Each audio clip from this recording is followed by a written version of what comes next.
kipindi cha nyuma nilikuwa nafahamu tu kuhusu hedhi, lakini nilikuwa sitambui hedhi salama, nilikuwa bado sijayatambua hayo mambo.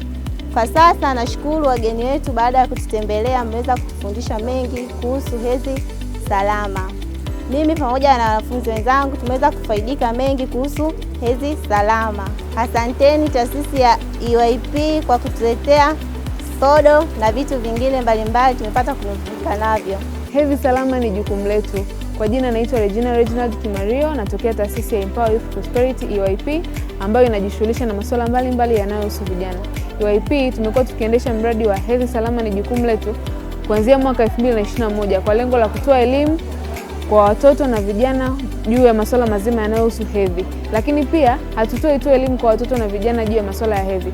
Tunatoa pia sodo maalum au pedi kwa ajili ya watoto wa kike ambao wanaishi katika mazingira magumu, wanaokosa uwezo wa kuweza kujikimu kipindi cha hedhi, ili kumsaidia mtoto aweze kuwa na mazingira salama wakati wote wa masomo. Kabla ya hapo tulikuwa tukipata changamoto, watoto wa kike kila mwezi ulikuwa unakuta mtoto mwingine siku 5 hajafika shule au siku 3 kutokana na kukosa mahitaji ya muhimu ambayo yanatakiwa ili kuwa na hedhi salama. Napenda kuitumia fursa hii kulishukuru shirika la EYP kwa kutuletea hizi taulo za kike. Taulo za kike zinatusaidia mimi kama mwanafunzi, zinanisaidia katika masomo yangu.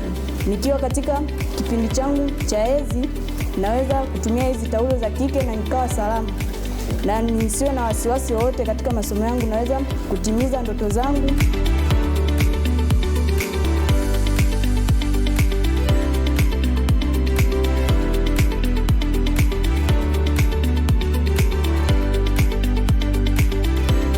Chukua fursa hii kuwashukuru shirika la Empower Youth Prosperity kwa ajili ya kufika shuleni hapa na kutoa sodo au pedi kwa ajili ya watoto wenye uhitaji.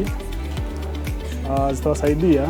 Asilimia kubwa watoto wa shule hii wanatoka mazingira magumu, hivyo itakuwa msaada kwao na kujikinga mara wanapokuwa kwenye siku zao.